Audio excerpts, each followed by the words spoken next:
नमस्कार, आप देख रहे हैं आर्या न्यूज और मैं हूं आपके साथ पवन पांडे। स्वागत है आपका मारो राजस्थान में। तो अहम खबर के साथ बुलेटिन का आगाज करते हैं। राजस्थान के सरकारी स्कूलों के स्टूडेंट्स को यूनिफॉर्म फ्री दी जाएगी। इसका सीधा लाभ करीब 60 लाख बच्चों को मिलेगा। सरकार ने इस साल यूनिफॉर्म का कलर भी बदलने का फैसला किया है। मुख्यमंत्री अशोक गहलोत की बजट घोषणा को अमली जामा पहनाने के लिए राज्य सरकार प्रत्येक स्टूडेंट पर करीब 600 रुपए खर्च करेगी। हालांकि अभी यह तय नहीं है कि सरकार स्टूडेंट के बैंक खाते में यह राशि देगी या फिर सिली सिलाई यूनिफॉर्म ही उपलब्ध कराई जाएगी। तो राज्य के शिक्षा मंत्री डॉक्टर बी.डी. कल्ला ने बताया है कि पहली से 8वीं कक्षा तक के बच्चों को यूनिफॉर्म फ्री दी जाएगी। देश के कुछ राज्यों में सीधे अकाउंट में ही रुपए ट्रांसफर किए जा रहे हैं। दरअसल यूनिफॉर्म में पैंट, शर्ट, स्कर्ट, सलवार आदि के साइज का पता नहीं रहता। ऐसे में बैंक खाते में ही रुपए ट्रांसफर किए जाते हैं। राजस्थान में भी इसी तरह रुपए बैंक खाते में देने का फैसला लिया जा सकता है। छात्रों के लिए हल्के नीले, ब्लू रंग की कमीज और गहरे भूरे या धूसर यानी कि डार्क ग्रे रंग की पैंट होगी। लड़कियों को हल्के नीले, ब्लू रंग का कुर्ता, शर्ट और गहरे भूरे धूसर यानी कि डार्क ग्रे रंग की सलवार या फिर स्कर्ट होगी। लड़कियों को डार्क ग्रे रंग की चुन्नी भी ओढ़नी होगी। सर्दी में इन कपड़ों के साथ डार्क ग्रे कलर का कोट, ब्लेजर या स्वेटर भी पहनना होगा।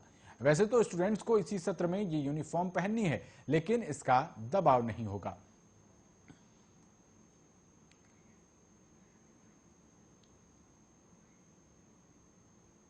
तो वहीं शहीद कुलदीप सिंह राव का आज अपने पैतृक गांव में अंतिम संस्कार होगा। कुलदीप के चचेरे भाई मनोज राव ने बातचीत करते हुए शहीद कुलदीप सिंह राव के साथ बिताए कुछ यादगार पलों को शेयर किया। मनोज कुमार राव ने बताया कि शहीद कुलदीप सिंह राव का बचपन से ही पायलट बनने का सपना था। इस सपने को उन्होंने कड़ी मेहनत और लगन से पूरा किया। करीब 2 महीने पहले कुलदीप राव परिवार के साथ 3 दिन छुट्टियां मनाने बाघा बॉर्डर पर गए थे। कुलदीप काफी खुश थे। उन्होंने बताया कि कुलदीप बहुत ही मिलनसार था। मनोज कुमार राव ने बताया कि शहीद कुलदीप सिंह राव की पार्थिव देह गुरुवार को दोपहर 2:30 बजे कोयंबटूर से रवाना होकर पालम एयरबेस पर 7:40 पर पहुंची। शहीद कुलदीप सिंह राव को गार्ड ऑफ ऑनर दिया गया और कुलदीप सिंह की पत्नी यशवनी ढाका और बहन नेवी ऑफिसर अबिता मलिक ने शहीद कुलदीप की पार्थिव देह रिसीव की। तो शहीद का शव शुक्रवार को उनके पैतृक गांव गरडाना खुर्द ले जाया जा रहा है और उसके बाद उनका अंतिम संस्कार किया जाएगा। शहीद कुलदीप सिंह राव का अंतिम संस्कार उनके पैतृक गांव चिड़ावा के गरडाना खुर्द में किया जाएगा। जिस जगह उनका अंतिम संस्कार किया जाएगा वहां 11,000 वोल्टेज की लाइन जा रही थी, उसे बिजली विभाग के कर्मचारियों ने हटा दिया है। खेतड़ी नगर के एईएन आजाद सिंह ने बताया कि देर रात हाई टेंशन लाइन को शिफ्ट कर दिया गया है। सरपंच महेंद्र राव ने बताया कि देश के लिए कुलदीप ने जान दी है। पूरे गांव में शोक की लहर है, लेकिन सब लोगों को कुलदीप की शहादत पर गर्व है। पूरा गांव शहीद के अंतिम संस्कार में शामिल होगा।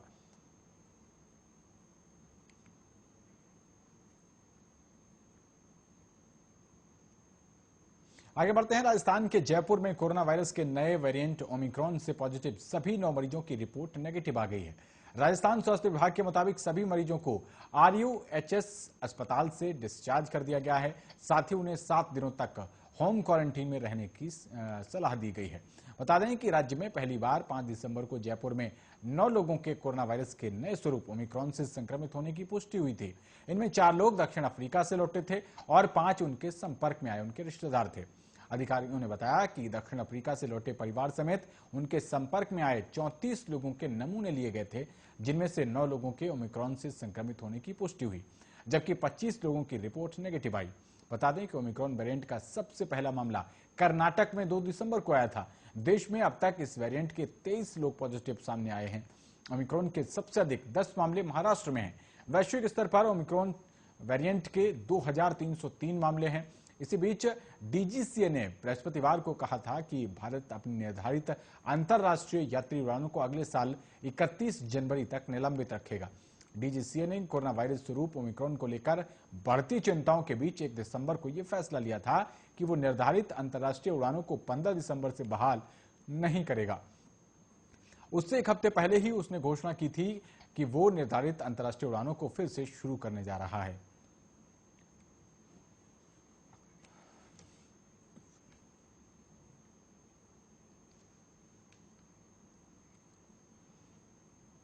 तो वहीं संयुक्त किसान मोर्चा ने 1 साल के लंबे प्रोटेस्ट के बाद आखिरकार अपना आंदोलन कल बृहस्पतिवार को वापस ले लिया। केंद्र सरकार द्वारा किसानों की सभी मांगे मानने के बाद किसानों ने अपने आंदोलन को वापस लेने का फैसला किया। राजस्थान के किसान आज ही अलवर शाहजहांपुर बॉर्डर से हटेंगे। किसानों के हटने के बाद आज 1 साल के बाद दिल्ली जयपुर हाईवे खुलने वाला है। संयुक्त किसान मोर्चा के राजस्थान विंग ने बताया कि शुक्रवार को सुबह जनरल मीटिंग के बाद मोर्चा शाहजहांपुर कीड़ा बॉर्डर से हटेगा। 1 साल तक चले इस सफल आंदोलन के बाद किसानों ने इसका फैसला किया है। संयुक्त किसान मोर्चा बॉर्डर से हटने के बाद गांव-गांव किसान आंदोलन सफल बनाने के लिए किसानों का धन्यवाद करने का एक कैंपेन चलाएगा। सरकार के प्रस्ताव पर मंगलवार को संयुक्त किसान मोर्चा की असहमतियों के बाद बुधवार को केंद्र सरकार ने नया प्रस्ताव भेजा था। आंदोलन खत्म करवाने के दबाव के तहत केंद्र सरकार ने नए मसौदे में प्रदर्शनकारियों पर से तत्काल केस वापसी के साथ ही न्यूनतम समर्थन मूल्य यानी एमएसपी कमेटी को लेकर सरकार ने स्पष्ट किया कि यह कमेटी तय करेगी कि सभी किसानों को एमएसपी मिलना किस तरह सुनिश्चित किया जाए। मुआवजे को लेकर सहमति जताते हुए बिजली बिल को लेकर कहा गया कि संसद में लाने से पहले संयुक्त किसान मोर्चा से इस बारे में चर्चा की जाएगी। सरकार के नए प्रस्ताव पर पहले संयुक्त किसान मोर्चा की 5 नेताओं की कमेटी ने नई दिल्ली में बैठक की और फिर सिंघू बॉर्डर पर मोर्चा की बड़ी बैठक में प्रस्ताव को मंजूर कर लिया गया। वहीं सहमति का ऐलान करते हुए किसान नेताओं ने कहा कि सरकार द्वारा प्रस्ताव को लेकर आधिकारिक ऐलान करने के बाद धरना खत्म करने का ऐलान किया गया है। हालांकि एमएसपी पर गारंटी के लिए किसानों का संघर्ष अभी भी जारी रहेगा। इसके लिए किसान 15 जनवरी को दिल्ली में एक मीटिंग भी करेंगे और यहां आगे की रणनीति तय की जाएगी।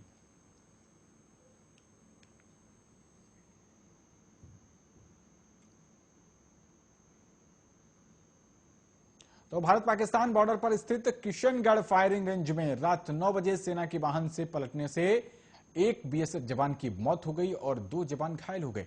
तीनों को तुरंत सेना के वाहन की मदद से रामगढ़ अस्पताल लाया गया। रामगढ़ अस्पताल में एक जवान को डॉक्टरों ने मृत घोषित कर दिया, वहीं 2 को गंभीर अवस्था में सेना के अस्पताल के लिए रेफर कर दिया गया। रामगढ़ अस्पताल से मिली जानकारी के मुताबिक गाड़ी पलटने के मामले में 3 जवानों को अस्पताल लाया गया था, जिसमें एक जवान वीरेंद्र कुमार सिंह, जिनकी उम्र 38 साल बताई जा रही है, उनकी मौत हो गई। वहीं गंभीर रूप से घायल दिनेश मिस्त्री, जो कि 28 साल के हैं, और टी तमंग 31 साल के, उनको सेना के अस्पताल के लिए रेफर कर दिया गया।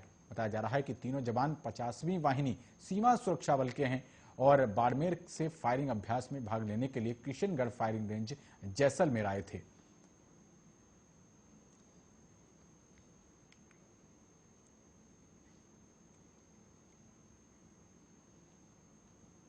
तो जयपुर में ओमिक्रॉन के मरीज मिलने के बाद पिछले 1 हफ्ते में ही प्रदेश के 18 जिलों में विदेशी और खासकर अफ्रीकी देशों से आए लोग दिल्ली और जयपुर एयरपोर्ट पर उतरकर अपने अपने गांव कस्बे चले गए।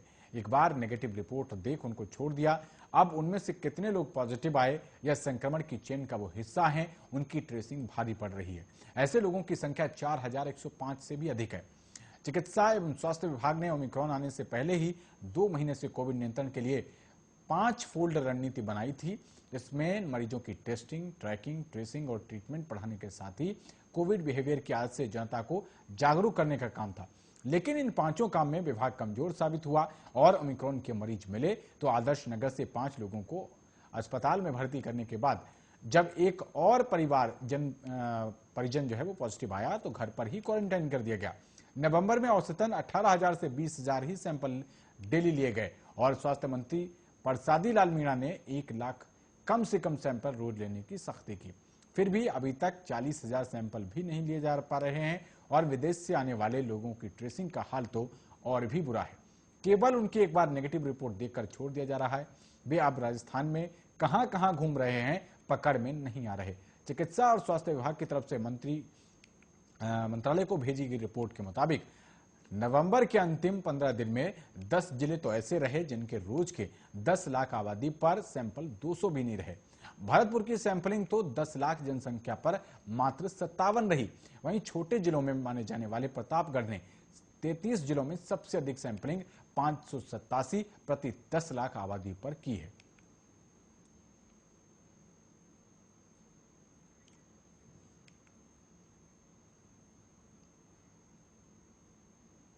अगली खबर का रुख करते हैं। सोशल मीडिया पर सीडीएस जनरल बिपिन रावत के खिलाफ अभद्र टिप्पणी करने वाले युवक को पुलिस ने गिरफ्तार कर लिया है। पोस्ट को करीब 1 घंटे बाद डिलीट कर दिया गया था। टोंक पुलिस ने मामले को गंभीरता से लिया। गुरुवार सुबह गिरफ्तार युवक से पूछताछ की जा रही है। एसपी ओम प्रकाश ने बताया कि टोंक शहर के राज टाकीज के पास रहने वाला जावाद खान को गिरफ्तार किया गया है। वो कंपटीशन एग्जाम की तैयारी कर रहा है। सीडीएस जनरल बिपिन रावत के शहीद होने की सूचना के बाद बुधवार देर शाम जावाद ने सोशल मीडिया पर पोस्ट की। पोस्ट में रावत के शहीद होने को लेकर अभद्र टिप्पणी की गई थी। पोस्ट के वायरल होने पर लोगों में आक्रोश व्याप्त है। पोस्ट को लेकर पुलिस अफसरों से शिकायत की गई। पोस्ट डालने के करीब 1 घंटे बाद जावाद ने पोस्ट को डिलीट कर दिया। तब तक हजारों की संख्या में लोग उस पोस्ट को पढ़ चुके थे। एसपी ओम प्रकाश ने मामले को गंभीरता से लेकर तुरंत पुलिस की 4 टीमें बनाई। साइबर सेल और मोबाइल फोन लोकेशन के आधार पर चारों टीमें तलाश में जुट गईं।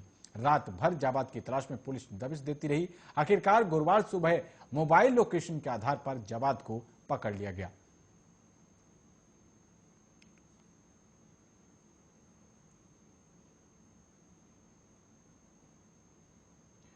तो रबी की सीजन शुरू हुए 1 महीने से ज्यादा का समय बीत चुका है, लेकिन किसानों को नए कृषि कनेक्शनों का इंतजार है। सितंबर-अक्टूबर 2020 में सरकार ने बाड़मेर के 4500 किसानों को कृषि कनेक्शन जारी करने के लिए डिमांड नोटिस दिए थे।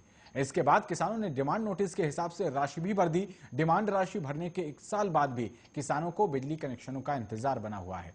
निगम ने 4500 में से अब तक 1831 कनेक्शनों को ही जारी किया है, जबकि शेष 2500 से ज्यादा कनेक्शन के लिए किसान अभी भी इंतजार कर रहे हैं।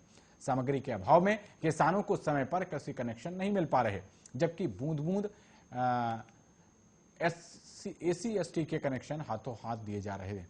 सामान्य श्रेणी के किसानों का 9 साल बाद नंबर आया। अब डिमांड भरने के बाद कृषि कनेक्शन नहीं हुए हैं। डिस्कॉम की ओर से एक साल में 4500 कृषि कनेक्शन जारी करने के लिए डिमांड नोटिस दिए गए थे।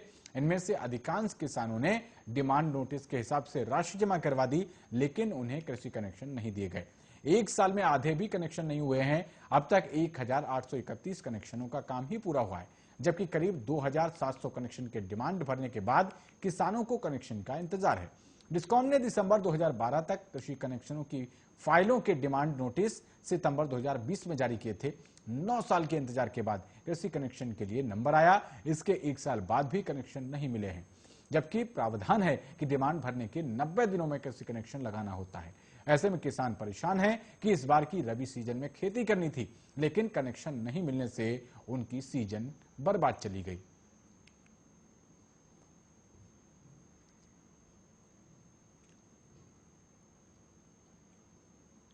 तो खबर अब हनुमानगढ़ से है, जहां गुरुवार दोपहर दहेज प्रताड़ना की शिकायत पर समझाइश के लिए बुलाए गए 2 पक्ष महिला थाने के सामने ही भिड़ गए। जमकर लात घूंसे चले। पुलिस कर्मियों ने दोनों पक्षों को अलग कर मामले को शांत करवाया।